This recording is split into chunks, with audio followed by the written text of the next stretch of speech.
ਵਾਹਿਗੁਰੂ ਜੀ ਕਾ ਖਾਲਸਾ ਵਾਹਿਗੁਰੂ ਜੀ ਕੀ ਫਤਿਹ। ਸਤਨਾਮ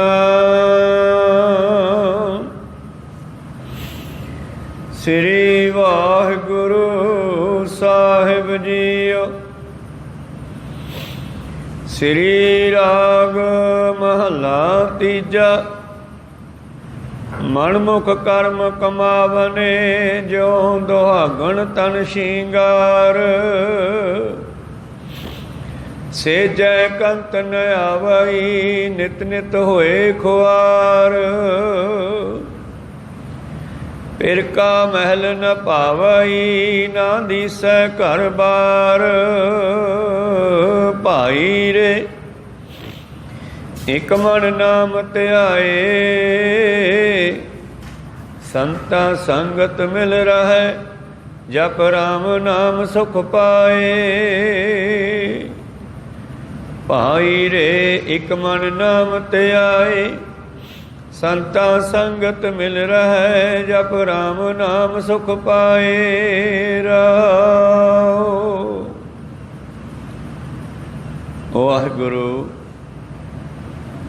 ਇਹ ਪਵਿੱਤਰ ਬਚਨ ਤੀਸਰੇ ਪਾਤਸ਼ਾਹ ਨਿਮਾਣਿਆਂ ਦੇ ਮਾਣ ਸਤਿਗੁਰੂ ਸ੍ਰੀ ਗੁਰੂ ਅਮਰਦਾਸ ਮਹਾਰਾਜ ਜੀ ਨੇ ਉਚਾਰਨ ਕੀਤੇ, ਜੋ ਧੰਨ ਧੰਨ ਸ੍ਰੀ ਗੁਰੂ ਗ੍ਰੰਥ ਸਾਹਿਬ ਮਹਾਰਾਜ ਜੀ ਦੇ ਪਵਿੱਤਰ ਅੰਗ 31 ਉੱਪਰ ਸੁਭਾਏਮਾਨ ਆਪ ਜੀ ਨੇ ਸਰਵਣ ਕੀਤੇ। ਇਹਨਾਂ ਪਵਿੱਤਰ ਬਚਨਾਂ ਰਾਹੀਂ ਧੰਨ ਧੰਨ ਸ੍ਰੀ ਗੁਰੂ ਅਮਰਦਾਸ ਜੀ ਮਹਾਰਾਜ ਇਸ ਪਵਿੱਤਰ ਬਾਣੀ ਰਾਹੀਂ ਧੰਨ ਧੰਨ ਸ੍ਰੀ ਗੁਰੂ ਗ੍ਰੰਥ ਸਾਹਿਬ ਜੀ ਮਹਾਰਾਜ ਸਾਨੂੰ ਕੀ ਉਪਦੇਸ਼ ਦਿੰਦੇ ਹਨ ਕਿ ਮਨੁੱਖ ਜਿਹੜਾ ਹੈ ਰੀਸਾਂ ਕਰੇ ਤਿਨਾੜੀਆਂ ਜੋ ਸੇਵੈ ਦਰ ਖੜੀਆਂ। ਮਨਮੁਖ ਬੰਦਾ ਜਿਹੜਾ ਹੈ ਰੀਸ ਤਾਂ ਗੁਰਮੁਖਾਂ ਦੀ ਕਰਦਾ, ਜਿਹੜੇ ਚੱਤੋ ਪਹਿਰ 24 ਘੰਟੇ ਲਗਾਤਾਰ ਮਾਲਕ ਨਾਲ ਜੁੜੇ ਰਹਿੰਦੇ ਹੈ, ਪਰਮੇਸ਼ਰ ਨੂੰ ਯਾਦ ਰੱਖਦੇ ਹੈ, ਉਹਦਾ ਗੁਣਗਾਨ ਕਰਦੇ ਹੈ, ਉਹਦਾ ਸਿਮਰਨ ਕਰਦੇ ਹੈ। ਮਨਮੁਖ ਕੇਵਲ ਤੇ ਕੇਵਲ ਬਾਹਰੀ ਤੌਰ 'ਤੇ ਧਾਰਮਿਕ ਚਿੰਨ੍ਹਾਂ ਦਾ ਤਾਂ ਪੂਰਾ ਵਿਖਾਵਾ ਕਰਦਾ ਹੈ। ਧਾਰਮਿਕ ਚਿੰਨ੍ਹ ਤਾਂ ਪਹਿਨ ਲੈਂਦਾ ਹੈ, ਭਗਵੇਂ ਨੀਲੇ ਕਾਲੇ ਚਿੱਟੇ ਬਾਣੇ ਤਾਂ ਪਾ ਲੈਂਦਾ ਧਰਮਾਂ ਦੇ, ਪਰ ਜਿਹੜਾ ਅੰਦਰੋਂ ਗੁਰਮੁਖਾਂ ਦਾ ਜੀਵਨ ਹੈ ਆਪਣੇ ਜੀਵਨ ਨੂੰ ਉਹੇ ਜਿਹਾ ਨਹੀਂ ਬਣਾਉਂਦਾ। ਫਿਰ ਉਸ ਮਨੁੱਖ ਨੂੰ ਜਿਹੜਾ ਇੱਦਾਂ ਦਾ ਹੈ ਕਿਹਦੀ ਬਰਾਬਰੀ ਦਿੱਤੀ ਆ? ਦੁਹਾਗਣ ਇਸਤਰੀ ਦੀ, ਜਿਹੜੀ ਥਾਂ ਥਾਂ ਭਟਕਦੀ ਹੈ। ਇੱਕ ਪਰਮੇਸ਼ਰ ਨਾਲ ਆਪਣੇ ਮਾਲਕ ਨਾਲ ਜੁੜਨ ਦੀ ਬਜਾਏ ਜਿਹੜਾ ਥਾਂ ਥਾਂ ਮੱਥੇ ਟੇਕਦਾ ਉਹਨੂੰ ਮਨਮੁਖ ਕਹਿੰਦੇ ਆ। ਉਹ ਦੁਹਾਗਣ ਇਸਤਰੀ ਜਿਹੜੀ ਸ਼ਿੰਗਾਰ ਤਾਂ ਸਾਰੇ ਕਰ ਲਵੇ, ਬਸਤਰ ਵੀ ਸੁਹਾਗਣਾ ਵਾਲੇ ਪਾ ਲਵੇ, ਸ਼ਿੰਗਾਰ ਕਰ ਲਵੇ, ਲਾਲ ਰੰਗ ਦੇ ਗਹਿਣੇ, ਲਾਲ ਰੰਗ ਦੇ ਬਸਤਰ, ਲਾਲ ਰੰਗ ਆਦਿ ਜੋ ਵੀ ਸੁਹਾਗਣ ਵਰਤਦੀ ਹੈ ਉਹ ਵਰਤ ਲਵੇ, ਪਰ ਜੇ ਉਹ ਇਸਤਰੀ ਆਪਣੇ ਪਤੀ ਦੀ ਗੱਲ ਨਾ ਮੰਨੇ ਤਾਂ ਕੀ ਉਹਨੂੰ ਪਤੀ ਦਾ ਸੁੱਖ, ਪਤੀ ਦਾ ਪਿਆਰ ਮਿਲ ਸਕਦਾ? ਨਹੀਂ ਮਿਲ ਸਕਦਾ। ਇਹਦਾ ਜਵਾਬ ਤੁਹਾਡਾ ਇਹੀ ਹੋਵੇਗਾ। ਇਸੇ ਤਰ੍ਹਾਂ ਹੀ ਮਨੁੱਖ ਜੇਕਰ ਗੁਰਮੁਖਾਂ ਦੀਆਂ ਰੀਸਾਂ ਤਾਂ ਕਰਦਾ ਪਰ ਆਪਣੇ ਜੀਵਨ ਨੂੰ ਉਹੋ ਜਿਹਾ ਨਹੀਂ ਬਣਾਉਂਦਾ, ਫਿਰ ਪਰਮੇਸ਼ਰ ਦੀ ਜਿਹੜੀ ਪ੍ਰਾਪਤੀ ਆ ਉਹ ਕਿਵੇਂ ਹੋ ਸਕਦੀ ਆ? ਮਨਮੁਖ ਕਰਮ ਕਮਾਵਨੇ ਜਿਉ ਦੁਹਾਗਣ ਤਨ ਸ਼ਿੰਗਾਰ। ਅੱਜ ਦਾ ਸ਼ਬਦ ਹੈ ਰਾਗ ਸ੍ਰੀ ਰਾਗ ਮਹੱਲਾ ਤੀਜਾ। ਇਹ ਮਨੁੱਖ ਮਨਮੁਖਾਂ ਦੀ ਤਰ੍ਹਾਂ ਕਰਮ ਤਾਂ ਕਮਾਉਂਦਾ ਹੈ, ਦੁਹਾਗਣਾ ਦੀ ਤਰ੍ਹਾਂ ਬਾਹਰੀ ਤੌਰ 'ਤੇ ਸਰੀਰ 'ਤੇ ਧਾਰਮਿਕ ਚਿੰਨ੍ਹ ਤਾਂ ਪਹਿਨ ਲੈਂਦਾ ਹੈ, ਜੇ ਉਹ ਕਿਸੇ ਵੀ ਧਰਮ ਦੇ ਹੋਣ A to Z। ਆਪਣੇ ਆਪ ਨੂੰ ਧਰਮੀ ਤਾਂ ਕਹਾਉਂਦਾ ਹੈ, ਵਿਖਾਵਾ ਕਰਦਾ, ਪਰ ਧਰਮੀ ਬਣਦਾ ਨਹੀਂ। ਇਹੋ ਜਿਹੇ ਜੀਵ ਨੂੰ, ਇਹੋ ਜਿਹੀ ਜੀਵ ਇਸਤਰੀ ਨੂੰ ਮਾਲਕ ਦੀ ਪ੍ਰਾਪਤੀ ਨਹੀਂ ਹੋ ਸਕਦੀ। ਸੇਜੈ ਕੰਤ ਨ ਆਵਈ ਨਿਤ ਨਿਤ ਹੋਏ ਖੁਆਰ। ਉਹ ਦੁਖੀ ਹੀ ਹੁੰਦਾ। ਇਸੇ ਵਿਸ਼ੇ 'ਤੇ ਇੱਕ ਸਾਖੀ ਆ, ਧੰਨ ਗੁਰੂ ਨਾਨਕ ਦੇਵ ਮਹਾਰਾਜ ਜੀ ਦੇ ਸਮੇਂ ਦੀ ਵਾਰਤਾ ਹੈ ਕਹਿੰਦੇ ਧੰਨ ਧੰਨ ਸ਼੍ਰੀ ਗੁਰੂ ਨਾਨਕ ਦੇਵ ਜੀ ਮਹਾਰਾਜ ਆਪਣੀਆਂ ਉਦਾਸੀਆਂ ਦੌਰਾਨ ਇੱਕ ਨਗਰ ਵਿੱਚ ਗਏ। ਉਦਨੇ ਦੂਜ ਦਾ ਦਿਨ ਸੀਗਾ ਤੇ ਗੁਰੂ ਪਿਆਰਿਓ ਕੀ ਹੋਇਆ, ਪਾਤਸ਼ਾਹ ਇੱਕ ਮਾਈ ਕੋਲ ਰੁਕੇ ਔਰ ਮਾਈ ਨੂੰ ਪੁੱਛਿਆ, ਮਾਤਾ ਜੀ ਇੰਨੇ ਲੋਕ ਇਕੱਠੇ ਹੋ ਰਹੇ ਆ ਪਿੰਡ ਦੇ ਬਾਹਰ ਬਾਹਰ ਡੇਰਾ ਹੈ ਕੋਈ, ਉੱਥੇ ਕੀ ਪ੍ਰੋਗਰਾਮ ਹੈ? ਉਹ ਮਾਈ ਪਿੰਡ ਵਾਲੀ ਦੱਸਣ ਲੱਗੀ ਕਿ ਮਹਾਂਪੁਰਸ਼ੋ ਇੱਥੇ ਨਾ ਇੱਕ ਸਾਡੇ ਸਾਧ ਰਹਿੰਦਾ ਜੋ ਆਪਣੇ ਆਪ ਨੂੰ ਸ਼ੌ ਸੁਹਾਗਣ ਕਹਾਉਂਦਾ ਹੈ। ਸ਼ੌ ਹੁੰਦਾ ਪਰਮੇਸ਼ਰ ਮਾਲਕ ਪਤੀ ਪਰਮਾਤਮਾ, ਪਤੀ ਨੂੰ ਵੀ ਸ਼ੌ ਕਹਿੰਦੇ ਆ। ਉਹ ਆਪਣੇ ਆਪ ਨੂੰ ਸ਼ੌ ਸੁਹਾਗਣ ਕਹਾਉਂਦਾ, ਕਹਿੰਦਾ ਮੈਂ ਉਸ ਮਾਲਕ ਦੀ ਸੁਹਾਗਣ ਹਾਂ ਔਰ ਦੂਜ ਵਾਲੇ ਦਿਨ ਰਾਤ ਨੂੰ, ਪੂਰਨਮਾਸ਼ੀ ਦੀ ਰਾਤ ਨੂੰ ਜਾਂ ਦੂਜ ਵਾਲੇ ਦਿਨ ਆ ਕੇ ਮੈਨੂੰ ਸ਼ੌ ਮਿਲਦਾ ਹੈ। ਤੇ ਪਾਤਸ਼ਾਹ ਕਹਿੰਦੇ ਮਰਦਾਨਿਆ ਫਿਰ ਤਾਂ ਆਪਾਂ ਵੀ ਦਰਸ਼ਨ ਕਰੀਏ ਯਾਰ, ਚੱਲੀਏ। ਤੇ ਧੰਨ ਗੁਰੂ ਨਾਨਕ ਦੇਵ ਜੀ ਮਹਾਰਾਜ ਫਿਰ ਉੱਥੇ ਪਹੁੰਚ ਗਏ ਉਹਦੇ ਡੇਰੇ ਦੇ ਵਿੱਚ। ਥੋੜਾ ਬਾਹਰ ਬੈਠ ਗਏ, ਦੂਰੀ ਤੇ ਬੈਠ ਗਏ ਤੇ ਭਾਈ ਮਰਦਾਨੇ ਨੂੰ ਕਹਿੰਦੇ ਜਾ ਮਰਦਾਨਿਆ, ਜਿਹੜਾ ਇਹ ਡੇਰੇ ਦਾ ਉਹ ਸਾਧ ਹੈ ਜਿਹੜਾ ਸ਼ੌ ਸੁਹਾਗਣ ਕਹਾਉਂਦਾ ਹੈ, ਉਹਨੂੰ ਕਹਿ ਵੀ ਸਾਡੇ ਮਹਾਂਪੁਰਸ਼ ਤੁਹਾਨੂੰ ਮਿਲਣਾ ਚਾਹੁੰਦੇ ਆ, ਬਾਬਾ ਜੀ ਤੁਹਾਨੂੰ ਮਿਲਣਾ ਚਾਹੁੰਦੇ ਆ। ਭਾਈ ਮਰਦਾਨਾ ਜੀ ਗਏ, ਉਹਦਾ ਇੱਕ ਸਪੈਸ਼ਲ ਕਮਰਾ ਬਣਿਆ ਹੋਇਆ, ਕਮਰੇ ਦੇ ਬਾਹਰ ਦੋ ਪਹਿਰੇਦਾਰ ਖੜੇ ਆ ਬਰਸ਼ਿਆਂ ਵਾਲੇ, ਡਾਂਗਾਂ ਵਾਲੇ। ਕਮਰੇ ਦਾ ਗੇਟ ਖੁੱਲ੍ਹਾ ਹੈ, ਕਮਰੇ ਵਿੱਚ ਲਾਈਟਾਂ ਜਗਮਗ ਕਰਦੀਆਂ ਤੇ ਕਮਰੇ ਦੇ ਵਿੱਚ ਇੱਕ ਇਸਤਰੀਆਂ ਵਾਲੇ ਵਸਤਰ ਪਾ ਕੇ ਵੇਖਣ ਨੂੰ ਇਸਤਰੀ ਲੱਗਦੀ ਹੈ, ਉਹ ਘੁੰਮ ਰਹੀ ਹੈ ਅੰਦਰ।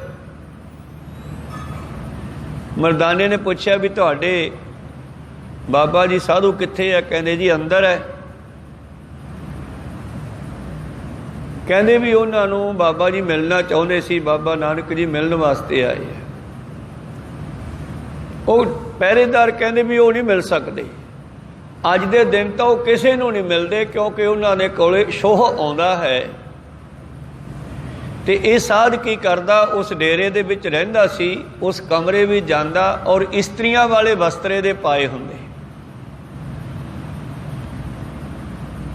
ਪੂਰਾ ਸ਼ਿੰਗਾਰ ਕਰ ਲੈਂਦਾ, ਬਾਹਰੀ ਤੌਰ ਤੇ ਲੋਕਾਂ ਨੂੰ ਵਿਖਾਵਾ ਕਰਦਾ ਕਿ ਮੈਂ ਸ਼ੌਹ ਦੀ ਪਰਮੇਸ਼ਰ ਦੀ ਸੁਹਾਗਣ ਹਾਂ ਤੇ ਅੱਜ ਦੀ ਰਾਤ ਮੈਨੂੰ ਪਰਮੇਸ਼ਰ ਮਿਲ ਆਉਂਦਾ। ਤੇ ਗੁਰੂ ਪਿਆਰਿਓ ਜਦੋਂ ਪਹਿਰੇਦਾਰਾਂ ਨੇ ਜਵਾਬ ਦੇ ਦਿੱਤਾ, ਕਹਿੰਦੇ ਭਾਈ ਮਰਦਾਨਾ ਜੀ ਵਾਪਸ ਆ ਗਏ, ਕਹਿਣ ਲੱਗੇ ਮਹਾਰਾਜ ਉਹ ਤਾਂ ਕਹਿੰਦਾ ਅੱਜ ਮੈਂ ਕਿਸੇ ਨੂੰ ਨਹੀਂ ਮਿਲਦਾ ਗਾ। ਉਹਦੇ ਚੇਲੇ ਕਹਿੰਦੇ ਉਹ ਨਹੀਂ ਮਿਲਦਾ, ਉਹ ਤਾਂ ਅੱਜ ਦੇ ਦਿਨ ਸ਼ੌਹ ਨੂੰ ਮਿਲਦਾ। ਕੁਝ ਸਮਾਂ ਉਡੀਕਿਆ, ਦੁਬਾਰਾ ਭੇਜਿਆ, ਫਿਰ ਜਵਾਬ ਮਿਲ ਗਿਆ, ਫਿਰ ਭੇਜਿਆ, ਫਿਰ ਜਵਾਬ ਮਿਲ ਗਿਆ। ਬਾਬਾ ਨਾਨਕ ਜੀ ਕਹਿੰਦੇ ਚੱਲ ਮਰਦਾਨਿਆ ਇੱਥੇ ਕੁਛ ਨਹੀਂ ਹੈਗਾ। ਸੰਤ ਮਿਲਿਆ ਕਿ ਸੁਣੀਆ ਕਹੀ ਹੈ, ਜੇ ਕੋਈ ਸੰਤ ਮਿਲੇ ਗੱਲਬਾਤ ਕਰਨੀ ਚਾਹੀਦੀ ਹੈ ਤਾਂ ਮਿਲਣ ਨੂੰ ਤਿਆਰ ਨਹੀਂ। ਮਿਲੇ ਅਸੰਤ ਮਸਤ ਕਰ ਰਹੀ ਹੈ, ਜੇ ਕੋਈ ਅਸੰਤ ਹੋਵੇ ਭਾਵ ਮਨਮੁਖ ਹੋਵੇ ਉਹਨੂੰ ਕਿਆ ਮਿਲਣਾ ਕਿਆ ਬੋਲਣਾ ਉਹਦੇ ਨਾਲ। ਬਾਬਾ ਬੋਲਣਾ ਕਿਆ ਕਹੀ ਹੈ, ਜੈਸੇ ਰਾਮ ਨਾਮ ਰਵ ਰਹੀ ਹੈ, ਚੱਲ ਆਪਾਂ ਭਜਨ ਕਰਦੇ ਆ, ਛੱਡ ਖਹਿੜਾ ਹੈ। ਤੇ ਧੰਨ ਗੁਰੂ ਨਾਨਕ ਦੇਵ ਜੀ ਮਹਾਰਾਜ ਡੇਰੇ ਤੋਂ ਉੱਠ ਕੇ ਤੇ ਬਾਹਰ ਥੋੜੀ ਦੂਰੀ ਤੇ ਫਿਰਨੀ ਤੇ ਬੈਠ ਗਏ ਔਰ ਉੱਥੋਂ ਐਸੀ ਕਲਾ ਵਰਤਾਈ ਕਿ ਬਹੁਤ ਸਾਰਾ ਚੜਾਵਾ ਵੀ ਉਹ ਡੇਰੇ ਵਿੱਚ ਚੜ੍ਹ ਰਿਹਾ ਸੀ। ਬਹੁਤ ਸਮਾਨ ਇਕੱਠਾ ਹੋਇਆ ਪਿਆ ਡੇਰੇ ਦੇ ਉਸ ਗੇਟ ਦੇ ਉੱਤੇ ਜਿੱਥੇ ਉਹ ਸਾਧ ਬੈਠਾ ਸੀ ਕਮਰੇ ਵਿੱਚ, ਇਸਤਰੀਆਂ ਵਾਲਾ ਸ਼ਿੰਗਾਰ ਕਰਕੇ। ਥੋੜ੍ਹੇ ਸਮੇਂ ਦੇ ਬਾਅਦ ਕੀ ਹੋਇਆ, ਉੱਥੇ ਲੜਾਈ ਹੋ ਗਈ, ਦੋ ਧੜੇ ਬਣ ਗਏ, ਡਾਂਗਾਂ ਚੱਲ ਪਈਆਂ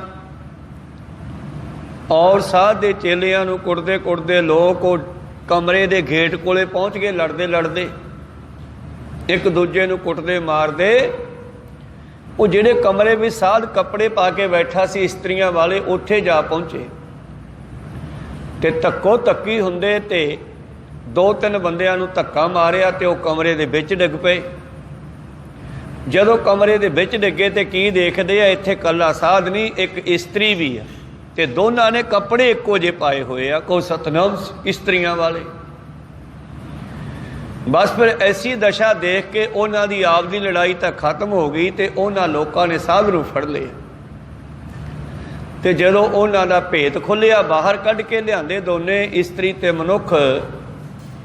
ਜਿਹੜਾ ਆਪਣੇ ਆਪ ਨੂੰ ਸੌ ਸੁਹਾਗਣ ਕਹਾਉਂਦਾ ਸੀ, ਰੌਲਾ ਪੈ ਗਿਆ ਤੇ ਲੋਕ ਉਹਦਾ ਸਾਰਾ ਡੇਰਾ ਲੁੱਟ ਕੇ ਲੈ ਗਏ। ਕੋਈ ਉਹਦਾ ਚੜਾਵਾ ਚੱਕ ਕੇ ਲੈ ਗਿਆ, ਕੋਈ ਸ਼ੱਕਰ ਪਈ ਸੀ ਸ਼ੱਕਰ ਚੱਕ ਕੇ ਲੈ ਗਿਆ, ਕੋਈ ਹੋਰ ਸਮਾਨ ਚੱਕ ਕੇ ਲੈ ਗਿਆ। ਤੇ ਉਹ ਸਾਧ ਨੂੰ ਕਹਿੰਦੇ ਪਿੰਡ ਵਾਲਿਆਂ ਨੇ ਪਿੰਡ ਚੋਂ ਕੱਢ ਦਿੱਤਾ ਵੀ ਇਹ ਤਾਂ ਗੰਦਾ ਬੰਦਾ, ਇਹ ਤਾਂ ਕਹਿੰਦਾ ਸੀ ਮੈਂ ਸ਼ੌ ਨੂੰ ਮਿਲਦਾ। ਤੇ ਆਹ ਕੀ, ਕਮਰੇ ਵਿੱਚ ਇੱਕ ਇਸਤਰੀ ਵੀ ਸੀ ਤੇ ਉਹਨਾਂ ਨੇ ਉਹਨੂੰ ਪਿੰਡ ਚੋਂ ਕੱਢ ਦਿੱਤਾ। ਬੜੀ ਬੇਅਦਬੀ ਹੋਈ ਉਸ ਦੀ, ਸ਼ਰਮ ਦਾ ਮਾਰਿਆ ਪਿੰਡ ਚੋਂ ਚਲਿਆ ਗਿਆ। ਪਰ ਧੰਨ ਗੁਰੂ ਨਾਨਕ ਦੇਵ ਜੀ ਮਹਾਰਾਜ ਉੱਥੇ ਬੈਠੇ ਰਹੇ। ਦੂਸਰੇ ਦਿਨ ਉਸ ਫਿਰਨੀ ਦੇ ਉੱਤੇ ਇੱਕ ਪਿੰਗਲਾ ਕੋਹੜੀ ਆ ਗਿਆ ਤੇ ਉਹ ਕੋਹੜੀ ਜਦ ਬਾਬੇ ਨਾਨਕ ਜੀ ਦੇ ਕੋਲ ਆਇਆ ਤੇ ਉਹਨਾਂ ਨੇ ਉਹਨੂੰ ਠੀਕ ਕਰ ਦਿੱਤਾ। ਉਹਦੇ ਹੱਥ ਪੈਰ ਸਿੱਧੇ ਹੋ ਗਏ, ਉਹ ਚੱਲਣ ਲੱਗ ਪਿਆ। ਕਹਿੰਦਾ ਮਹਾਰਾਜ ਤੁਸੀਂ ਕੌਣ? ਬੜੀ ਕਿਰਪਾ ਕੀਤੀ ਮੇਰੇ ਤੇ, ਮੇਰਾ ਸਰੀਰ ਠੀਕ ਹੋ ਗਿਆ। ਪਾਤਸ਼ਾਹ ਕਹਿੰਦੇ ਮੈਂ ਸ਼ੌ ਸੁਹਾਗਣ ਹਾਂ, ਪਰ ਇਹ ਨਹੀਂ ਦੱਸਿਆ ਕਿ ਮੈਂ ਨਾਨਕਾ ਜਾਂ ਮੈਂ ਕੋਈ ਹੋਰ ਹਾਂ। ਹੁਣ ਉਹ ਜਿਹੜਾ ਉਹ ਸਾਧ ਸੀ ਉਸ ਨੂੰ ਸਮੱਤ ਵੀ ਦੇਣੀ ਸੀ, ਉਹਨੂੰ ਕਮੱਤ ਤੋਂ ਵਰਜਣਾ ਵੀ ਸੀਗਾ। ਉਹ ਮਿਲਣ ਨੂੰ ਤਿਆਰ ਨਹੀਂ ਸੀਗਾ, ਨਹੀਂ ਤਾਂ ਪਾਤਸ਼ਾਹ ਉੱਦਾਂ ਹੀ ਗਿਆਨ ਦੇ ਦਿੰਦੇ, ਪਰ ਉਹ ਮਿਲਿਆ ਨਹੀਂ ਗਾ ਤੇ ਪਾਤਸ਼ਾਹ ਨੂੰ ਐਸੀ ਕਲਾ ਵਰਤਾਉਣੀ ਪਈ। ਜਦੋਂ ਇਹ ਕੋਹੜੀ ਜਾਣਦਾ ਨਹੀਂ ਸੀ ਬਾਬੇ ਨਾਨਕ ਨੂੰ, ਬਾਬਾ ਜੀ ਕਹਿੰਦੇ ਮੈਂ ਸ਼ੌ ਸੁਹਾਗਣ ਹਾਂ, ਹੋਰ ਕੌਣ?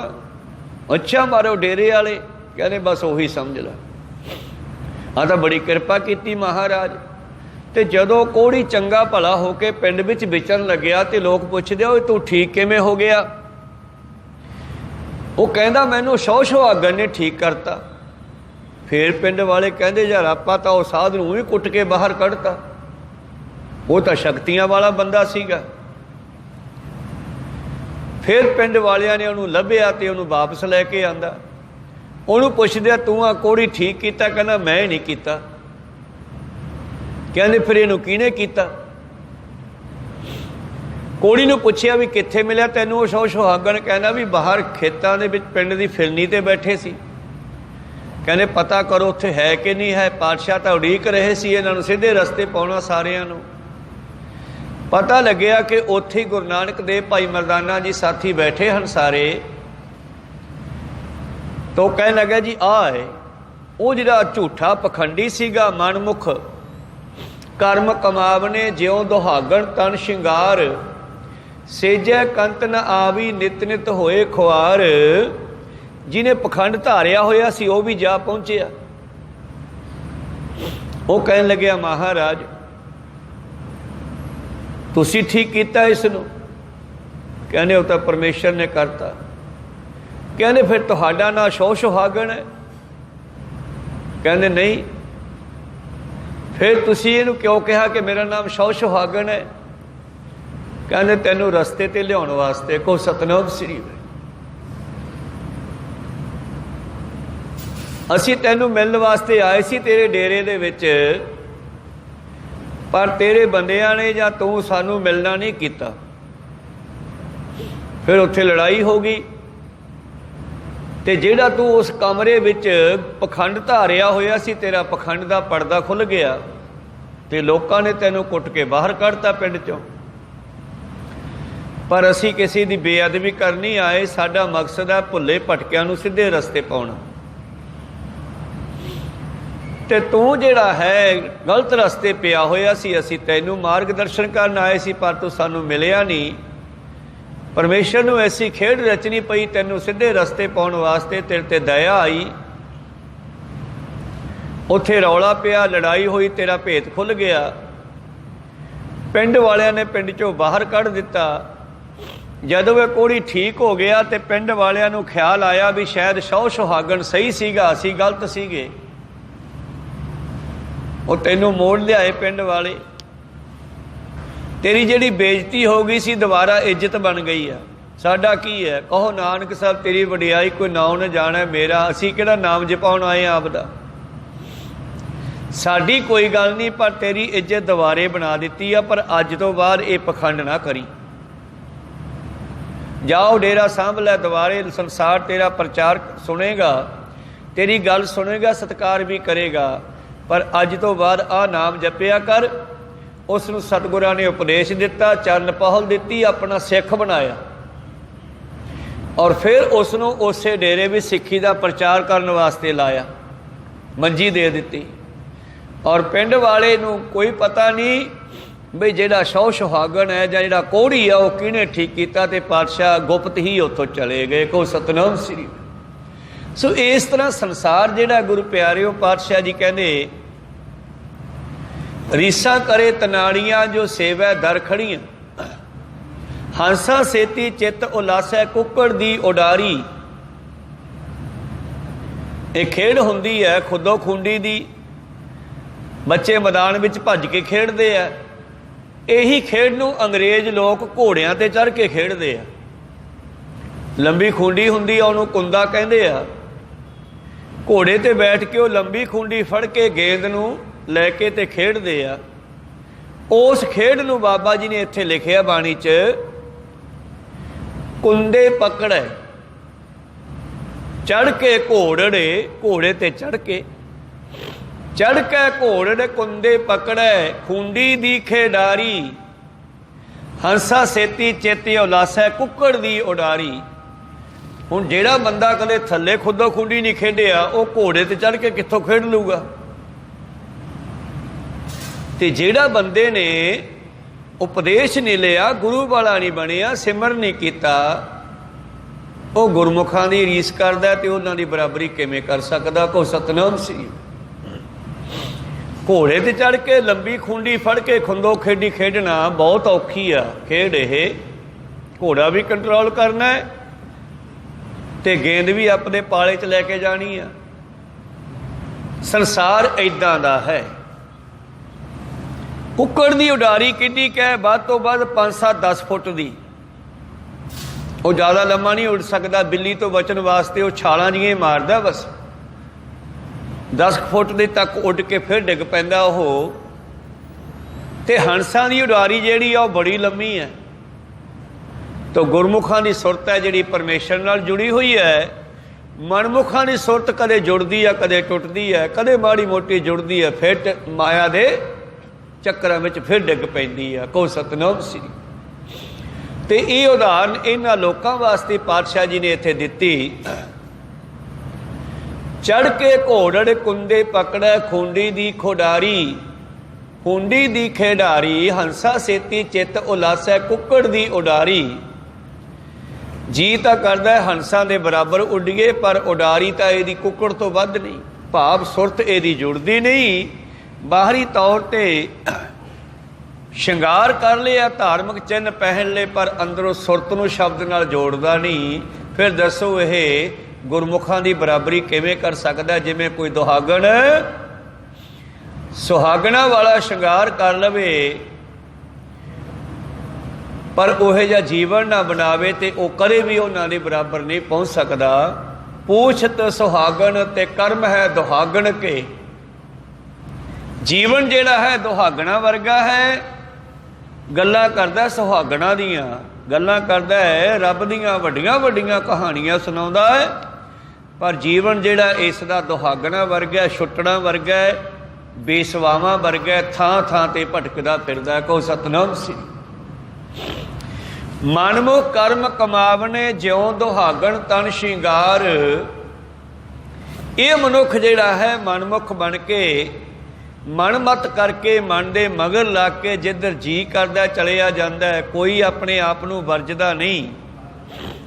ਜਿਵੇਂ ਜਨੇਊ ਵਾਲੇ ਵਿਸ਼ੇ ਤੇ ਸਤਿਗੁਰੂ ਪਾਤਸ਼ਾਹ ਜੀ ਨੇ ਗਿਆਨ ਦਿੱਤਾ। ਤਗ ਨ ਜੇਵਾ ਤਗ ਨ ਅੱਖੀ ਤਗ ਨ ਪੈਰੀ ਤਗ ਨ ਹੱਥੀ। ਤਾਂ ਕਹਿਣ ਲੱਗੇ ना इसका मूँह ते कंट्रोल है, जीभ ते कंट्रोल है, ना अखां ते कंट्रोल है, ना पैरों ते कंट्रोल है, ना हत्थां ते कंट्रोल है। तग जनेऊ, जदों जनेऊ की रस्म करन लगे आ पंडित हरदयाल, धन गुरु नानक देव जी कहते ये जनेऊ नहीं पाउणा मैं, जे जनेऊ देना तो आ दे, दया कपा संतोख सूत जत गंढी सत वट, ए जनेऊ जी का हई तां पांडे घत। भाव मनुख ने विच गुण होने जरूरी है, कले धार्मिक चिन्ह पहनिया गल नहीं बननी है। ठीक है कि धार्मिक चिन्ह भी बंदे ते कुछ असर पाउंदे आ, पर जी उन्हां दी गल ही ना मन्नी, उत्तों दी गातरा पाया होवे ते खड़ा होवे ठेके दे बाहर च, ते फिर जेड़े भावें गुरु वाले नहीं वो भी इस बंदे ते तरक करनगे बई यार ये सिख इत्थे किवें खड़ा है। कहो सतनाम, भाव गुरु नहीं कहंदा ते नहीं जा सकदे। एक पासा कर ला जा उधर जा इधर, दोने पासे पैर धरिया डुबना ही है। मेरे प्रीतम जी कहते एक दरदा होके बह जा, दर दरदे जाने नालों एक दरद नाल जुड़ जा। सेजे कंत न आवी नित नित होए खुआर, ओ जीव ओ मनुख ओ जीव इस्तरी कदे भी परमात्मा तक पहुँच नहीं सकती, परमेश्वर विच मिल नहीं सकती, जिहड़ी अपने जीवन नूं नहीं बदलती। भाव जिहड़ा मनुख है चाहे इस्तरी है, दोनों की गल है। इत्थे जद इस्तरी दे नावां नूं वरत के शब्द लिखिया गया है तो जीव आत्मा नूं इस्तरी मन के लिखिया गया है। आपां सारी इस्तरियां पातशाह जी के मुताबिक इस जग में पुरख एक है होर सगली नार सवाई, इस तरह पातशाह जी बख्शिश करते हैं। ये मनुख जिहड़ा है दुनिया विच आया, पर इस दे कर्म जिहड़े हन वो दुहागना वाले हन, ते कम जिहड़ा है इसदा दुहागना वाला, ते बाहरी लिबास है जिहड़ा वो सुहागना वाला पहने है। पर ऐदा सुहागन नहीं बन सकता जिन्ना चिर गुरु की गल नूं मनदा नहीं। पूछत सुहागन है कर्म दुहागन के, कहो कत सेजा बुलाई है। ये जीव आत्मा किवें उस परमेश्वर दे दर ते जा सकती है। भाई साहब भाई गुरदास जी ने अपने कविता विच वचन लिखे हैं, पूछत पथक ते मार्ग ना धारे पग, रस्ता तो पुछ लैंदा रब दे मिलन दा, पर चलदा है ही नहीं उसते। को सतनाम श्री पूछत पथक ते मार्ग न धारे पग, प्रीतम के देश कैसे बातन स्यो जाइया। कलियां गल्लां मारियां तां नहीं जाया जांदा, तुरना पैना। पर यह तुरना सुरत करके आ, किसी देश जाना होवे ते पैरां करके आ। उदाहरण दोने पासे दी आ। पूछता है वैद खात औखद न संजम से, वैदां नूं दवाइयां पुछदा अनेकां तरह दियां, टौणक पुछदा तंदुरुस्ती वास्ते, पर वैद कहना भी नाल भाई आ खट्टा मिठा जा छड्डना पैना, वो छड्डदा ही नहीं। कहो सतनाम श्री परहेज रखदा नहीं। पूछता है वैद खात औखद न संजम से, कौसे मिटे रोग सुख सहज समाई है। तो किवें बीमारी मिटे, किवें सुख प्राप्त होवे बई, जदों परहेज नहीं रखदा। पूछत सुहागन है कर्म दुहागन कै, सुहागना दियां गल्लां करदा, भाव संतां महापुरुषां रब दे प्यारियां दी संगत करदा है, पर घरे आके फिर जीवन ओहे जा हो जाता। को सतनाम श्री पूछत सुहागन है कर्म दुहागन के, हृदय विचार का तसेजा बुलाई है। हृदय विच विचार है, हृदय विच विषय विकार भरे हुए हैं, तो मालिक की खुशी किवें मिल सकती है। मालिक श्रृंगार वेख के खुश नहीं हुंदा, मालिक जीवन वेखदा किसी का भी। को सतनाम श्री चाहे वो स्त्री का पति मालिक है, तो चाहे साडा मालिक गुरु है परमेश्वर है। पातशाह जी कहते गाए सुने आंखें मीचै, पाइए ना परम पद। केवल गाया केवल सुनिया अखां मीच के बैठिया कदे भी रब की प्राप्ति नहीं हो सकती। गुर उपदेश गह जाओ लो ना कमाईए, जिन्ना चिर गुरु के उपदेश नूं लैके जीवन में ढाल नहीं लेंदे। कमाउणा हुंदा उहे जा बन जाना। तो गुरु पातशाह जी कहते ये मनुख जिहड़ा है ऐसे कर्म करदा है। सेजै कंत न आवी नित नित होए खुआर, पिरका महल न पावी ना दिसै घर बार। इनू कदे भी अपने मालक का घर प्राप्त नहीं हो सकता। जे किसी बच्ची दे किसी इस्त्री दे भी चाल चलन ठीक ना होवे ते पति उन्होंने कहना जा आपदे पेके जा, मेरे नाल नहीं तेरी निभ नहीं। कहो सतनाम श्री। तो इस तरह ही जे मनुख दे चाल चलन जीवन वधिया नहीं है तो फिर गुरु भी इनू त्याग दिंदा है। जिवें सतवें पातशाह जी ने अपने पुत्र नू त्याग दिता, रिद्धियां सिद्धियां ताकतां सब कुछ आ गया, पर एक दिन औरंगजेब की कान विच आके गुरु के बचनों नू ही बदल के रख दिता। उन्हें पूछया तुहाडे ग्रंथ विच क्यों लिखिया मिट्टी मुसलमान की पेड़ा पई घुमियार। तो वह कहना जी लिखिया तो सीगा मिट्टी बेईमान की किसी सिख ने मुसलमान करता होना है, पर जदों तो बाणी लिखी गई है किसी नू आग्या नहीं इहदे विच कलम चलाउण दी, अपना पैन चलाउण दी। को सतनाम श्री। तो जदों ये गल सतवें पातशाह जी नू पता लग्या तो उन्होंने त्याग ही दिता, कहने जा मित्रा तेरा साडे नाल कोई संबंध नहीं, जिधर मूँह उधर चलिया जा। जी अपने सके पुत्र नू नहीं बख्श सकते तो फिर आपां किहदे विचारे हैं। को सतनाम श्री। इस करके पातशाह जी कहने सिखा उस परमेश्वर नाल मिलण वास्ते उहो जिहा जीवन बनाउणा पैना। पिरका महल न पावी ना दिसै घर बार, भाई रे एक मन नाम ते आए। भाई एक मन एक चित होके परमेश्वर का सिमरन भी करया कर, संता संगत मिल रहे। परमेश्वर के प्यारियां की संगत करया कर, उन्हां दे विच मिलिया रहे। भाव सही प्यारियां मेल जिन्हां मिलिया तेरा नाम चिते आवे, उन्हां दी संगत करया कर। जप राम नाम सुख पाए।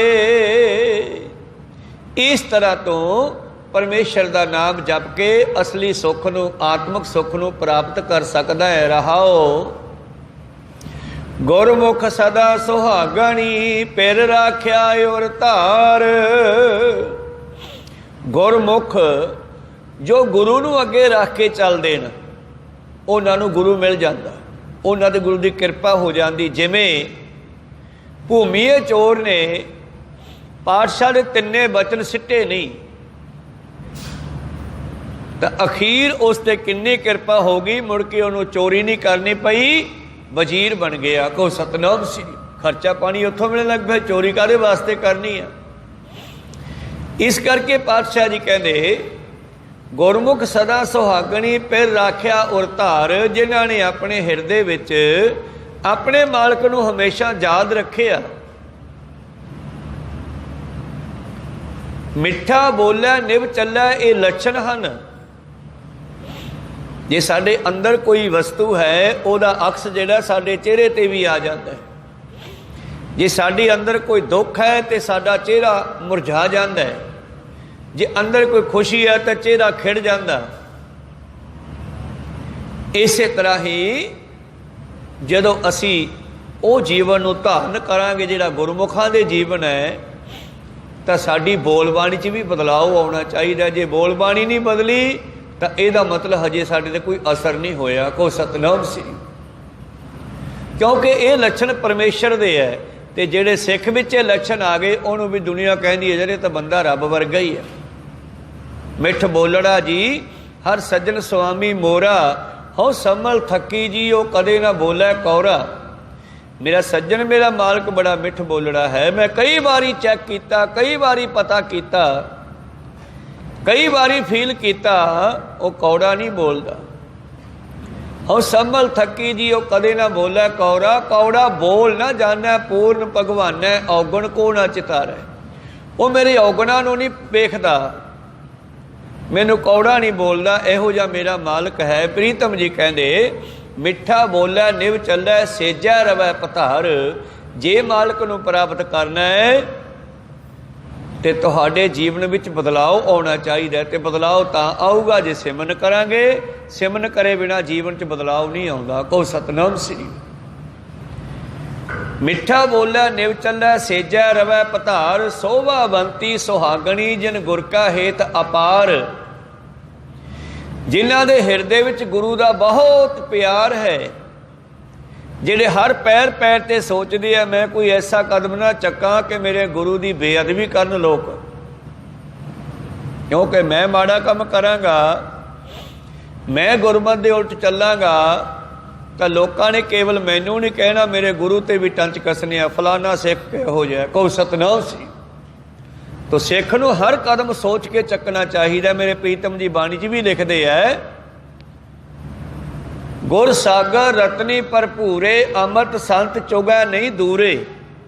ਗੁਰੂ ਸਾਗਰ ਹੈ, ਗਿਆਨ ਦੇ ਮੋਤੀਆਂ ਦਾ ਭਰਿਆ ਹੋਇਆ, ਗੁਰਮੁਖ ਹੰਸ ਬਣ ਕੇ ਇਹ ਮੋਤੀ ਚੁੱਕਦੇ ਹੈ, ਇਸ ਤੋਂ ਪਾਸੇ ਨਹੀਂ ਜਾਂਦੇ। ਬਾਣੀ ਤੋਂ ਪਾਸੇ ਜਾਣ ਦਾ ਮਤਲਬ ਹਮੇਸ਼ਾ ਗੁਰਬਾਣੀ ਮੁਤਾਬਕ ਜੀਵਨ ਬਤੀਤ ਕਰਦੇ ਆ। ਗੁਰ ਸਾਗਰ ਰਤਨੀ ਭਰਪੂਰੇ, ਅੰਮ੍ਰਿਤ ਸੰਤ ਚੁਗੈ ਨਹੀਂ ਦੂਰੇ। ਦੂਜੇ ਪਾਸੇ ਕਿਆ ਬਗ ਬਪੜਾ ਛਪੜੀ ਨਹਾਏ, ਕੀਚੜ ਡੂਬੈ ਮੈਲ ਨਾ ਜਾਏ। ਬਗਲੇ ਦੀ ਗੱਲ ਕਰਦੇ ਆ, ਮਨਮੁਖ ਦੀ ਗੱਲ ਕਰਦੇ ਆ, ਜਿਹੜਾ ਛੱਪੜਾਂ ਤੋਂ ਡੱਡਾਂ ਮੱਛੀਆਂ ਨੂੰ ਖਾਂਦਾ ਫਿਰਦਾ, ਉਸ ਨੂੰ ਬਗਲਾ ਕਿਹਾ, ਉਹਨੂੰ ਮਨਮੁਖ ਕਿਹਾ ਇੱਥੇ। ਤੇ ਜਿਹੜੇ ਹੰਸ ਹਨ, ਜਿਹੜੇ ਗੁਰਮੁਖ ਹੈ, ਉਹ ਬਾਣੀ ਦੇ ਮੋਤੀ ਚੁੱਕਦੇ ਆ, ਭਾਵ ਚੰਗੇ ਖਿਆਲ ਰੱਖਦੇ ਆ, ਚੰਗੀ ਸੋਚ ਰੱਖਦੇ ਆ।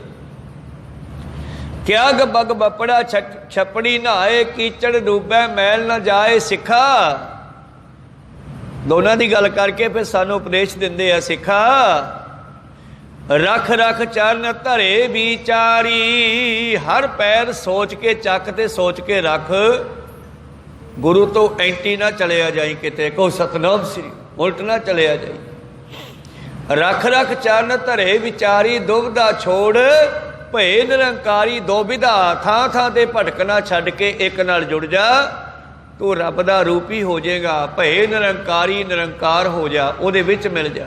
ਹਰ ਕਾ ਸੇਵਕ ਸੋ ਹਰ ਜੇਹਾ, ਭੇਦ ਨਾ ਜਾਣੋ ਮਾਨਸ ਦੇਹਾ। ਪ੍ਰੀਤਮ ਜੀ ਕਹਿੰਦੇ, ਸਿੱਖਾ ਹਮੇਸ਼ਾ ਉਹਦੇ ਨਾਲ ਜੁੜਿਆ ਰਹਿ। ਰੱਖ ਰੱਖ ਚਰਨ ਧਰੇ ਵਿਚਾਰੀ, ਦੁਬਿਧਾ ਛੋੜ ਭਏ ਨਿਰੰਕਾਰੀ।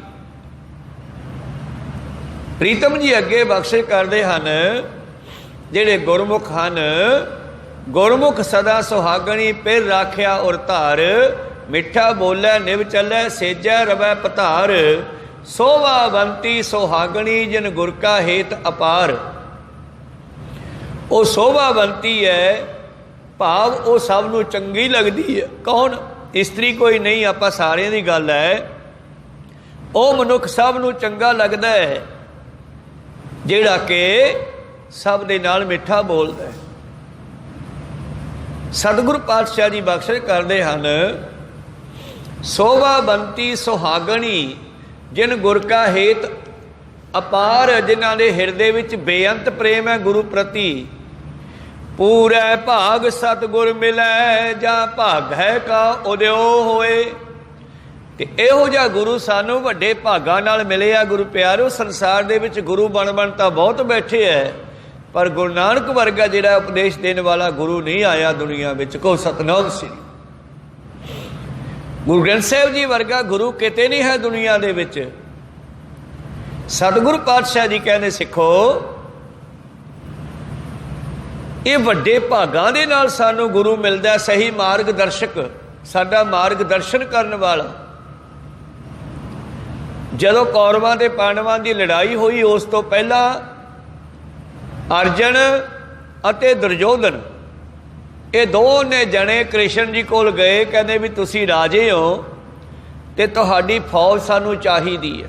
ਮਦਦ ਲੈਣ ਗਏ ਵੀ ਤੁਸੀਂ ਸਾਂਝੇ ਅਵਤਾਰ ਹੋ, ਚਲੋ ਗੁਰੂ ਹੋ, ਮੌਕੇ ਦੇ ਰਾਜੇ ਵੀ ਹੋ। ਦੁਰਯੋਧਨ ਗਿਆ ਵੀ ਮੈਂ ਕ੍ਰਿਸ਼ਨ ਜੀ ਦੀ ਫੌਜ ਲੈ ਕੇ ਆਉਣਾ, ਤੇ ਅਰਜਨ ਵੀ ਚਲਿਆ ਗਿਆ। ਤੇ ਕ੍ਰਿਸ਼ਨ ਆਪਣਾ ਪਏ ਸੀ ਲੰਬੇ ਮੰਜੇ ਤੇ ਆਰਾਮ ਕਰ ਰਹੇ ਸੀ, ਨੇਤਰ ਬੰਦ ਸੀ। ਤੇ ਦੁਰਯੋਧਨ ਹੰਕਾਰੀ ਬੰਦਾ ਸੀਗਾ, ਪੈਰਾਂ ਬੰਨੀ ਨਹੀਂ ਖੜਾ। ਜੇ ਮੰਗਣ ਜਾਈਏ ਤੇ ਘੱਟੋ ਘੱਟ ਮੰਗਤਿਆਂ ਦਾ ਰੂਪ ਤਾਂ ਧਾਰ ਲਈਏ। ਜਿਵੇਂ ਮਾਤਾ ਗੰਗਾ ਜੀ ਨੂੰ ਕਿਹਾ ਸੀ ਤੁਰ ਕੇ ਜਾਣਾ ਸੀ, ਗੱਡਿਆਂ ਤੇ ਚੜ੍ਹ ਕੇ ਚਲੇ ਗਏ। ਇਹ ਦੁਰਯੋਧਨ ਕ੍ਰਿਸ਼ਨ ਜੀ ਦੇ ਸਿਰ ਕੰਨੀ ਜਾ ਖੜਿਆ। ਇਤਨੇ ਅਰਜਨ ਵੀ ਚਲਿਆ ਗਿਆ, ਉਹ ਪੈਰਾਂ ਕੰਨੀ ਖੜ ਗਿਆ। ਜਦੋਂ ਬੰਦੇ ਦੀ ਅੱਖ ਖੁੱਲਦੀ ਹੈ ਤੇ ਪਹਿਲਾਂ ਨਿਗਾਹ ਪੈਰਾਂ ਤੇ ਜਾਂਦੀ ਆ। ਅੱਖਾਂ ਖੋਲੀਆਂ ਕ੍ਰਿਸ਼ਨ ਨੇ ਤੇ ਸਾਹਮਣੇ ਅਰਜਨ ਖੜਾ ਦੇਖ ਕੇ ਕਹਿੰਦੇ ਆਓ ਸਖੇ, ਉਹਨੂੰ ਮਿੱਤਰ ਕਹਿੰਦੇ ਸੀ, ਆਓ ਸਖੇ ਮਿੱਤਰ। ਕਹਿੰਦੇ ਆਏ ਮਹਾਰਾਜ। ਮਗਰੋਂ ਖੜਾ ਦੁਰਯੋਧਨ ਕਹਿੰਦਾ ਮੈਂ ਵੀ ਆਇਆ। ਕਹਿੰਦੇ ਜੀ ਆਇਆ ਤਾਂ ਮੂਹਰੇ ਆ, ਫਿਰ ਮਗਰ ਕਿਉਂ ਖੜਾ ਤੂੰ? ਹੰਕਾਰ ਮਾਨ ਤਿਆਗ ਕੇ ਸਾਹਮਣੇ ਆਓ। ਦੋਨੇ ਸਾਹਮਣੇ ਹੋ ਗਏ। ਕਹਿੰਦੇ ਦੱਸੋ। ਕਹਿਣ ਲੱਗੇ ਤੁਸੀਂ ਸਾਂਝੀ ਹੋ, ਚਲੋ ਦੁਆਪਰ ਯੁੱਗ ਦੇ ਰਾਜੇ ਵੀ ਹੋ, ਅਵਤਾਰ ਹੋ। 10 ਅਵਤਾਰ ਰਾਜੇ ਹੋਏ ਵਰਤੇ, 10 ਅਵਤਾਰ ਗੁਰੂ ਬਣ ਕੇ ਆਏ। ਉਦੋਂ ਪਹਿਲਾਂ 10 ਅਵਤਾਰ ਰਾਜਿਆਂ ਦੇ ਵੀ ਹੋਏ ਜਿਹੜੇ ਧਾਰਮਿਕ ਦੇ ਨਾਲ ਜੁੜੇ ਹੋਏ ਸੀ। ਕਹਿੰਦੇ ਦੱਸੋ ਕੀ ਗੱਲ ਹੈ? ਕਹਿੰਦੇ ਸਾਨੂੰ ਮਦਦ ਚਾਹੀਦੀ ਹੈ ਤੁਹਾਡੀ। ਕ੍ਰਿਸ਼ਨ ਜੀ ਕਹਿਣ ਲੱਗੇ ਮੈਂ ਇਕੱਲਾ ਦੋਆਂ ਨਾਲ ਕਿਵੇਂ ਜਾਊਂਗਾ? ਹਾਂ ਇੱਕ ਗੱਲ ਹੋ ਸਕਦੀ ਹੈ, ਇੱਕ ਪਾਸੇ ਮੇਰੀ ਚਤਰੰਗਣੀ ਫੌਜ ਹੈ ਸੈਨਾ ਹੈ, ਇੱਕ ਪਾਸੇ ਮੈਂ ਇਕੱਲਾ, ਸਾਨੇ ਦੋਆਂ ਨੂੰ ਵੰਡ ਕੇ ਲੈ ਜਾਓ। ਦੁਰਯੋਧਨ ਪਹਿਲੇ ਕਹਿੰਦਾ ਮੈਨੂੰ ਤਾਂ ਫੌਜ ਦੇ ਦਿਓ। ਹੁਣ ਸੋਚਿਆ ਫੌਜ ਦੀ ਗਿਣਤੀ ਵਾਲੀ ਆ, ਕ੍ਰਿਸ਼ਨ ਤਾਂ ਇਕੱਲਾ ਹੀ, ਆਪਾਂ ਇਹਦਾ ਕੀ ਕਰਨਾ? ਕਹੋ ਸਤਨਾਮ ਸ੍ਰੀ। ਤਾਂ ਗੁਰੂ ਪਿਆਰੋ ਜਦ ਇਹ ਗੱਲ ਕਹੀ, ਅਰਜਨ ਕਹਿੰਦਾ ਜੀ ਠੀਕ ਆ, ਬਸ ਇਹਨੂੰ ਫੌਜ ਦੇ ਦਿਓ, ਮੇਰੇ ਨਾਲ ਤੁਸੀਂ ਚੱਲੋ।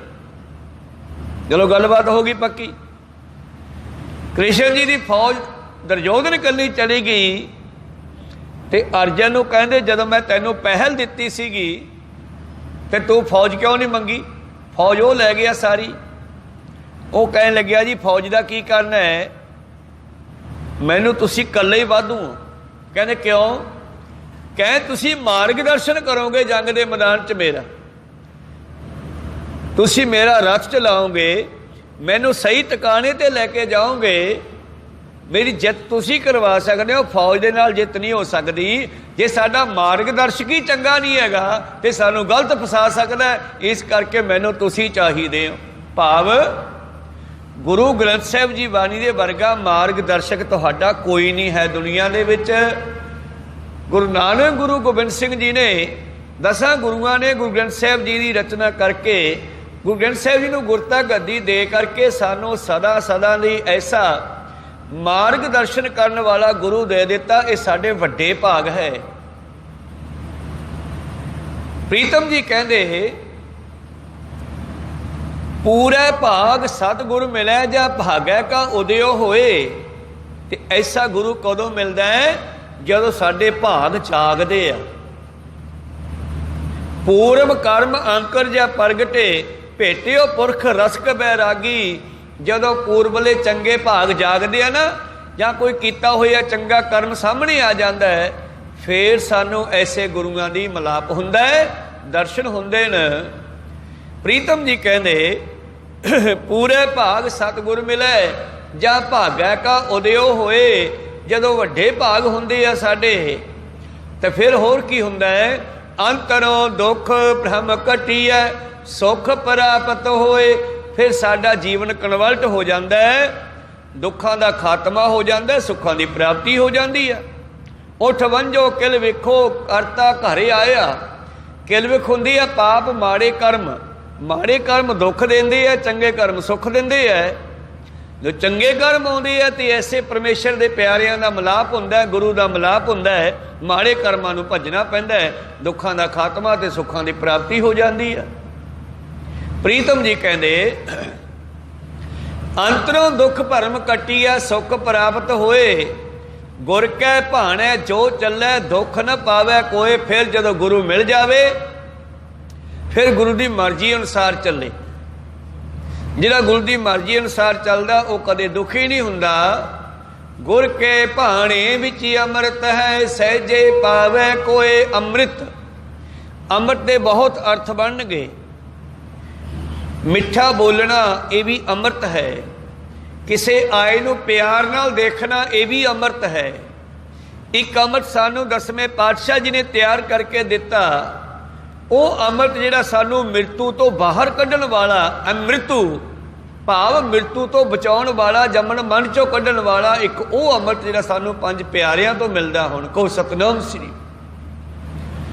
ਅੰਮ੍ਰਿਤ ਦਾ ਅਰਥ ਹੈ ਜਿੱਥੇ ਮ੍ਰਿਤੂ ਨਹੀਂ ਪੈਂਦੀ। ਹੁਣ ਔਰ ਸਾਹਮਣੇ ਪ੍ਰੈਕਟੀਕਲ ਕਰਕੇ ਵਿਖਾਇਆ, ਪੰਜਾਂ ਦੇ ਸੀਸ ਕੱਟ ਕੇ ਉਹ ਅੰਮ੍ਰਿਤ ਪਿਆ ਕੇ ਉਹਨਾਂ ਨੂੰ ਫਿਰ ਸੁਰਜੀਤ ਕੀਤਾ, ਜਿਉਂਦੇ ਕੀਤਾ। ਮੇਰੇ ਪ੍ਰੀਤਮ ਜੀ ਕਹਿੰਦੇ ਜੇ ਅਸੀਂ ਗੁਰੂ ਦੇ ਅਨੁਸਾਰ ਚੱਲਾਂਗੇ ਤਾਂ ਫਿਰ ਸਾਨੂੰ ਅੰਮ੍ਰਿਤਮਈ ਜ਼ਿੰਦਗੀ ਪ੍ਰਾਪਤ ਹੋ ਜੂ, ਸੁੱਖਾਂ ਦੀ ਭਰੀ ਜ਼ਿੰਦਗੀ ਪ੍ਰਾਪਤ ਹੋ ਜੂ। ਗੁਰ ਕੈ ਭਾਣੇ ਵਿੱਚ ਅੰਮ੍ਰਿਤ ਹੈ, ਸੋ ਸਿੱਖ ਸਖਾ ਬੰਧ ਪਹਿ ਭਾਈ। ਜੇ ਗੁਰ ਕੇ ਭਾਣੇ ਵਿੱਚ ਆਵੇ, ਆਪਣੇ ਭਾਣੇ ਜੋ ਚੱਲੇ ਭਾਈ। ਵਿਛੜ ਚੋਟਾਂ ਖਾਵੇ, ਬਿਨ ਸਤਿਗੁਰ ਸੁਖ ਕਦੇ ਨਾ ਪਾਵੇ ਭਾਈ। ਫਿਰ ਪਛੋਤਾਵੇ, ਹਰ ਕੇ ਦਾਸ ਸੁਹੇਲੇ ਭਾਈ। ਹਰੀ ਦੇ ਪਿਆਰੇ ਗੁਰਮਤਿ ਅਨੁਸਾਰ ਚੱਲਣ ਵਾਲੇ ਸੁਖੀ ਵਸਦੇ ਆ। ਪ੍ਰੀਤਮ ਜੀ ਕਹਿੰਦੇ, ਜਿਨ੍ਹਾਂ ਪ੍ਰਾਪਤ ਤਿਨਾ ਪੀਆ, ਹਉਮੈ ਵਿੱਚੋਂ ਖੋਏ ਪਰ ਇਹ ਅੰਮ੍ਰਿਤ ਤਾਂ ਸਾਨੂੰ ਪ੍ਰਾਪਤ ਹੋਵੇਗਾ ਜੇ ਸਾਡਾ ਹੰਕਾਰ ਛੱਡ ਕੇ ਆਵਾਂਗੇ। ਧੰਨ ਗੁਰੂ ਗੋਬਿੰਦ ਸਿੰਘ ਜੀ ਨੇ ਜਦੋਂ ਅੰਮ੍ਰਿਤ ਤਿਆਰ ਕੀਤਾ, ਉਸ ਤੋਂ ਪਹਿਲਾਂ ਪਹਾੜੀ ਰਾਜਿਆਂ ਨਾਲ, ਭੀਮ ਚੰਦ ਵਰਗਿਆਂ ਦੇ ਨਾਲ ਗੱਲਬਾਤ ਹੋਈ, ਵਿਚਾਰਾਂ ਹੋਈਆਂ। ਪਾਤਸ਼ਾਹ ਉਹਨਾਂ ਪਹਾੜੀ ਰਾਜਿਆਂ ਨੂੰ ਕਹਿਣ ਲੱਗੇ, ਸਿੱਖੋ ਅਸੀਂ ਤੁਹਾਨੂੰ ਆਪਣੇ ਸਿੰਘ ਸਜਾਉਣਾ ਚਾਹੁੰਦੇ ਹਾਂ, ਤੁਸੀਂ ਅੰਮ੍ਰਿਤ ਛਕ ਲਓ। ਉਹ ਪਹਾੜੀ ਰਾਜੇ ਆਪਣੇ ਆਪ ਨੂੰ ਬ੍ਰਾਹਮਣ ਸਮਝਦੇ ਸੀ, ਉੱਚੀ ਕੁੱਲ ਵਾਲਾ ਸਮਝਦੇ ਸੀਗੇ, ਤੇ ਗੁਰੂ ਕੇ ਸਿੱਖਾਂ ਨੂੰ ਨੀਚ ਸ਼ੂਦਰ ਆਦਿ ਕਹਿੰਦੇ ਸਨ। ਜਦ ਪਾਤਸ਼ਾਹ ਨੇ ਕਹਿਣਾ ਅਸੀਂ ਤੁਹਾਨੂੰ ਅੰਮ੍ਰਿਤ ਛਕਾ ਕੇ ਸਿੰਘ ਸਜਾ ਦਿਆਂਗੇ, ਔਰ ਜਿਹੜਾ ਤੁਸੀਂ ਔਰੰਗਜ਼ੇਬ ਦੀ ਗੁਲਾਮੀ ਕਰਦੇ ਹੋ, ਮੁਗਲਾਂ ਦੀ ਗੁਲਾਮੀ ਕਰਦੇ ਹੋ, ਤੁਹਾਨੂੰ ਇਹ ਰਾਜ ਪੱਕੇ ਤੌਰ ਤੇ ਦੇ ਦਿਆਂਗੇ, ਆਜ਼ਾਦ ਕਰਵਾ ਦਿਆਂਗੇ, ਇਸ ਗੁਲਾਮੀ ਦੇ ਜੂਲੇ ਚੋਂ ਕੱਢ ਦਿਆਂਗੇ। ਉਹਨਾਂ ਪਹਾੜੀਆਂ ਦਾ ਜਵਾਬ ਪਤਾ ਕੀ ਸੀ? ਉਹ ਆਪਣਾ ਹੰਕਾਰ ਛੱਡਣ ਨੂੰ ਤਿਆਰ ਨਹੀਂ। ਕਹਿੰਦੇ ਮਹਾਰਾਜ ਅੰਮ੍ਰਿਤ ਤਾਂ ਸਾਨੂੰ ਦੇ ਦਿਓ, ਪਰ ਜਿਹੜਾ ਹੈ ਬੋਦੀ, ਧੋਤੀ, ਟਿੱਕਾ, ਜਨੇਊ ਆਦਿ ਅਸੀਂ ਇਹ ਨਹੀਂ ਛੱਡਣਾ। ਕਹੋ ਸਤਨਾਮ। ਪਾਤਸ਼ਾਹ ਕਹਿੰਦੇ ਇਹ ਤਾਂ ਛੱਡਣਾ ਪੈਣਾ, ਮੈਂ ਸਭ ਨੂੰ ਇੱਕੋ ਜਿਹਾ ਕਰਨਾ। ਖਾਲਸਾ ਪੰਥ ਵਿੱਚ ਆਉਣ ਵਾਸਤੇ ਸਾਬਤ ਸੂਰਤ ਵੀ ਹੋਣਾ ਪੈਣਾ ਤੁਹਾਨੂੰ, ਔਰ ਇਸ ਜਨੇਊ ਧੋਤੀ ਦੀ ਥਾਂ ਤੇ ਤੁਹਾਨੂੰ ਕਸ਼ਹਿਰਾ ਤੇ ਗਾਤਰਾ ਦੇਵਾਂਗੇ, ਔਰ ਗਾਤਰੇ ਵਿੱਚ ਕਿਰਪਾਨ ਦੇਵਾਂਗੇ ਜਿਹੜੀ ਔਖੇ ਸਮੇਂ ਰਕਸ਼ਾ ਵੀ ਕਰੇਗੀ ਤੁਹਾਡੀ।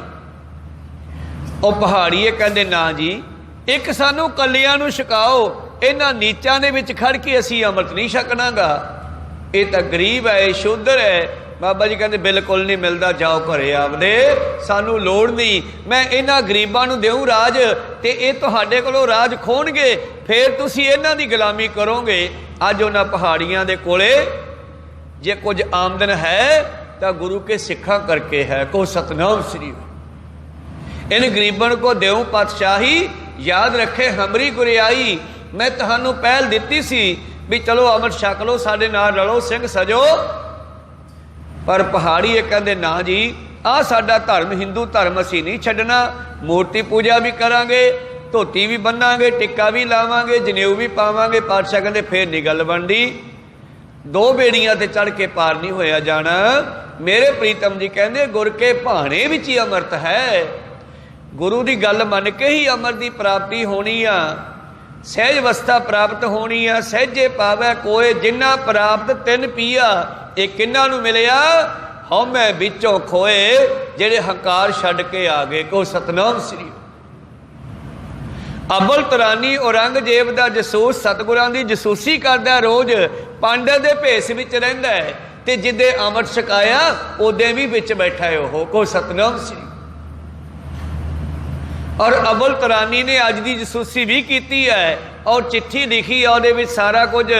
अज गोबिंद राय ने सिखा दे गुरु ने एक बिना कुंडियां तो कड़ाही लई, ਉਹਦੇ ਵਿੱਚ सतलुज का निर्मल जल पाया, ਉਹਦੇ ਵਿੱਚ काफ़ी समा खंडा चलाते रहे। फिर उन्होंने पंजा सिखा नूं वारी वारी सद्दिया कि मेरी तलवार सिर मंगदी आ, उन्होंने दे सिर कट्टे। फिर उन्होंने उस बाटे दे विचों चूलियां भर के उन्होंने धड़ां दे कोल सिर धर के मुख विच पाया ते कहा, बोल वाहिगुरू जी का खालसा वाहिगुरू जी की फतेह। वो पंजे दोबारा जिंदा हो गए। जसूसी लिखदा दोबारा वो करके सारी औरंगजेब नूं वो पंजे उन्होंने दोबारा सुरजीत कर ले, जिउंदे कर ले। सतगुर मेरा मार्ज वाल है, सतगुर मेरा सर प्रतिपाल है। बाणी विच कोई भी गल झूठी नहीं लिखी हुई। और गुरु ने इत्थे प्रैक्टिकल भी करता। पंजवें जामे विच समन मूसन की साखी याद कर लो, 10वें जामे विच पंजां प्यारियां दी याद कर लो। को सतनाम श्री। और ਜਦੋਂ ਉਹਨਾਂ ਨੇ ਉਹ ਆਬੇ ਹਜਾਤ, ਉਸ ਨੂੰ ਆਬੇ ਹਜਾਤ ਕਿਹਾ ਉਹਨਾਂ ਨੇ, ਕਹਿੰਦੇ ਆਓ ਸਿੱਖੋ, ਜਿਹੜਾ ਅਮਰ ਦੁਨੀਆ ਲੱਭਦੀ ਫਿਰਦੀ ਹੈ ਆ ਪਿਆ ਬਾਟੇ 'ਚ ਲੈ ਆਂਦਾ। ਹੁਣ ਕਹੋ ਸਤਨਾਮ ਸ੍ਰੀ। ਸੁਰਨਰ ਮੁੰਡਨ ਅੰਮ੍ਰਿਤ ਖੋਜਦੇ ਸੋ ਅੰਮ੍ਰਿਤ ਗੁਰ ਤੇ ਪਾਇਆ। ਉਹਨੂੰ ਅੰਮ੍ਰਿਤ ਕਹਿੰਦੇ, ਆਬੇ ਹਜਾਤ ਕਹਿੰਦੇ ਆ। ਅਬਲ ਤੁਰਾਨੀ ਕਹਿੰਦਾ ਇਹ ਸਾਰੀ ਘਟਨਾ ਦੇਖ ਕੇ ਰਾਜਾ ਸਾਹਿਬ ਮੈਥੋਂ ਰਿਹਾ ਨਹੀਂ ਗਿਆ, ਮੇਰਾ ਵੀ ਜੀ ਕੀਤਾ ਕਿ ਅੱਜ ਆਬੇ ਹਜਾਤ ਮਿਲਦਾ ਤੇ ਮੈਂ ਵੀ ਲੈ ਲਵਾਂ। ਕੋਈ ਸਤਨਾਮ।